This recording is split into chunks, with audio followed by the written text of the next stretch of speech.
perdón, pero me gusta hacer algunas pausas, ¿vio? Con estos temas porque me parece que son más ilustrativos de lo que nosotros creemos. Está el mundo del poder, es el cual hablamos tanto y tan a menudo y tanto placer me da, Jorge, y están después estas cosas que yo creo que nos van definiendo como sociedad. Fíjate vos, ya aquel que comete un ilícito, que participa en un asesinato, se entrega porque está cercado por las imágenes, porque lo buscan, porque los familiares van a ir hasta las últimas consecuencias y porque teme más a ellos que a la justicia garantista, que a la política, que a la propia, incluso, policía. Que pese a todo ese movimiento, esas imágenes y esa búsqueda, a 48 horas del hecho no lo habían podido hallar. Y nunca se había ocultado más lejos que Mar del Plata. Perdón, Jorge, ahora sí, nos metemos de lleno en lo nuestro. Habló Mansur, casi implorando a Dios. Qué cosa, ¿no? En un gobierno de científicos. Sí, la frase llamó mucho la atención, no solamente por la invocación celestial, sino porque en realidad lo invocó para tratar de que lo ayuden a ganar las elecciones, ¿no? Dijo, esta vez sí nos hace falta que Dios nos ayude, hablando de lo que podría ser el resultado de noviembre, ¿no? Y yo creo que la frase tiene una connotación muy significativa porque viene el día después de esa fuerte autocrítica del intendente de Escobar, Ariel Sujarchuk, donde reveló el nivel de tensión interna, por lo menos en la provincia de Buenos Aires, en un grupo de intendentes en relación con la gobernación, con la cámpora.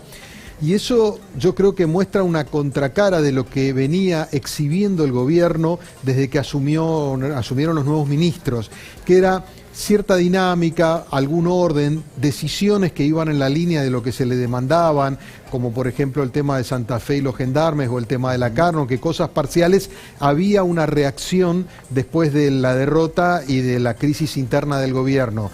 Estas frases, la de ayer de Sujarchuk o hoy la de Mansur, me parece que dejan trascender cierto pesimismo y desánimo en el oficialismo, cierta, yo diría, resignación ante la inevitabilidad de que les va a costar mucho recuperar en noviembre lo que perdieron en las primarias. Y en todo caso está abriendo el paraguas Mansur como para decir, no crean que con lo que estoy haciendo, estoy proponiendo, vamos a resolver la cuestión de fondo. Sonó un poco a eso, a una admisión de limitaciones en un momento en que el gobierno estaba buscando impregnar otro espíritu a su campaña, ¿no? El presidente eventualmente aparece solo, no hay duda, aparece replegado, aparece casi corrido, ya sin ser parte de los anuncios trascendentes de gestión de su gobierno, como el anuncio de la instauración de una jubilación anticipada, el anuncio del aumento en el salario mínimo vital y móvil anticipando lo que estaba previsto, con la firma de los 32 integrantes, más allá de que haya quedado corto, escueto y que no haya convencido a todos.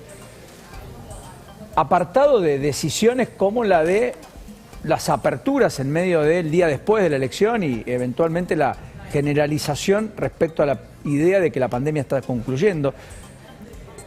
Pero también ella recostada, Cristina Fernández de Kirchner, silencio absoluto, atronador en Santa Cruz, en sus pagos, y sin siquiera firmar el protocolo por una presencialidad plena en el Senado, como lo reclama la oposición, que además amenaza no discutir ninguna ley hasta que eso no ocurra. Esto es muy curioso, ¿no? Yo creo que la escena es tal como lo describís, Paulino, donde estamos viendo, después de la enorme puja en la cúpula del poder entre Cristina y Alberto, que los dos están replegados y que la centralidad de la escena le fue, digamos, habilitada sobre todo a Mansur y a los nuevos ministros. Es particularmente curioso porque naturalmente tanto Cristina como Alberto Fernández quedaron muy golpeados por la derrota y por la crisis interna. Las encuestas que se hicieron después marcaban, incluso entre los votantes del Frente de Todos, un rechazo bastante importante a lo que ocurrió en la semana posterior, en donde no pudo haber una recomposición fluida o una asimilación virtuosa de la derrota electoral, sino que lo que hubo fue una puja y un agravamiento de la interna. Y entonces hoy lo que estamos viendo es un escenario donde parecería que gobierna Mansur, lo cual naturalmente no es tan así, pero es el que aparece permanentemente, un poco asociado a Julián Domínguez, Aníbal Fernández, un acompañamiento de Guado de Pedro. Es una escena muy curiosa y muy particular que solo se entiende en este incierto interregno entre las primarias y las generales, donde todavía el oficialismo realmente y de fondo no logra suturar las heridas de la derrota y del mal procesamiento de ese resultado posterior. Entonces, frente a la imposibilidad de articular una respuesta, hay un corrimiento de los referentes y alguien ocupa ese espacio. Hoy es Mansur, da la sensación de que es un esquema muy provisorio y precario. En medio de todo esto, el flamantemente ascendido a canciller, Santiago Cafiero, que prácticamente no ha tenido una agenda, por lo menos pública, salvo una conversación con su par brasileño, está en medio de, yo diría, un huracán para el Mercosur, porque ha confirmado Uruguay, el propio Bustillo lo ha dicho, el embajador, un acuerdo comercial con China, que está trabajando ahí. Fue Piñera, se reunió con la calle Pau el lunes. Dicen que hablaron, entre otras cosas, de la salida al Pacífico vía Chile de Uruguay, teniendo en cuenta la enorme cantidad de tratados de libre comercio que tiene Chile, que de hecho tiene uno con China desde el 2006. Después estuvo con Cartés, Piñera. Antes había estado con el presidente de Colombia. No pasó por la Argentina, tampoco fue a Brasil. El propio ministro de Hacienda de Brasil le ha dicho a la Argentina poco menos que la Argentina pasó a ser un lastre, como el propio Alberto Fernández había definido la relación cuando Uruguay quería hacer los acuerdos y dijo, mire, no queremos ser lastre de nadie, pero el Mercosur es esto, no es aquello, en medio de una negociación por los aranceles externos comunes, eso voy. Con lo cual, digamos, da la sensación que no están ocurriendo pocas cosas de cara al futuro inmediato, sino inmediato incluso en cuanto a nuestros principales aliados. Jorge, ¿verdad? Totalmente de acuerdo, Paulino. Este es un proceso que venía descomponiéndose y este año se aceleró muy fuertemente, incluso durante el semestre de presidencia del Mercosur que ejerció Alberto Fernández, el primer semestre de este año.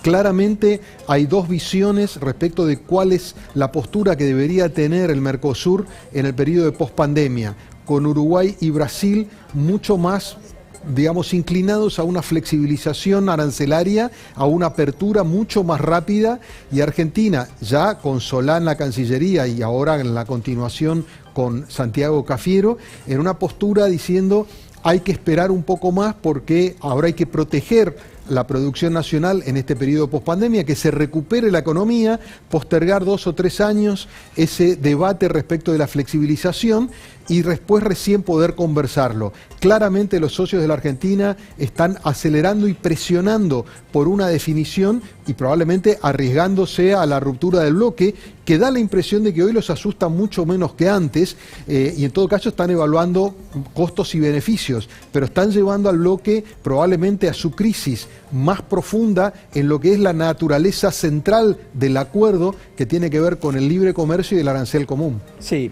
cosa que nunca logramos consolidar, porque esta unión aduanera imperfecta, creada por Alfonsín Sarney en ciernes en los 80, denominada Mercosur, ni siquiera pudo tener un arancel externo común. Exactamente. Con lo cual, digamos, no pudimos avanzar en un banco que en algún momento se coqueteó en la primera década de este siglo. Chávez, Lula, Kirchner, recordarás vos. Tampoco se pudo dar una moneda común, pero tampoco pudo eliminar siquiera las aduanas internas por poco, ¿no es cierto? Sin duda, ha tenido enormes dificultades porque es una asociación excesivamente asimétrica y nunca han logrado encontrar mecanismos, no digo como los que funcionan en la Unión Europea, donde también hay muchas asimetrías entre las economías más poderosas y las más chicas, pero no han encontrado nunca los mecanismos para reparar esas asimetrías y entonces siempre terminaron pendientes de acuerdos por ciertas barreras arancelarias que nunca pudieron instrumentarse como una unión aduanera en conjunto. Esto viene después de un periodo periodo de estancamiento muy fuerte en el espacio interno. Recordemos todo lo que había implicado el ingreso y la salida de Venezuela del Mercosur, en un momento propiciada contra la voluntad de Paraguay, después expulsado a partir del proceso electoral en Venezuela. O sea, venía con un atraso y un estancamiento, una falta de progreso, no solamente en los puntos que vos marcabas que hubiesen sido una evolución, sino estaban fracasando en las cuestiones más básicas vinculado al arancelario. Esto yo creo que lo viene a transparentar y sobre todo me parece que lo que ha cambiado es que hay dos presidentes como Lacalle Pou y Bolsonaro que están dispuestos a presionar a Argentina como no habían hecho sus antecesores. Jorge, enorme abrazo. Saludos a todos allí en la redacción. Un placer, como siempre. Igualmente, Paulino, un abrazo, buenas tardes.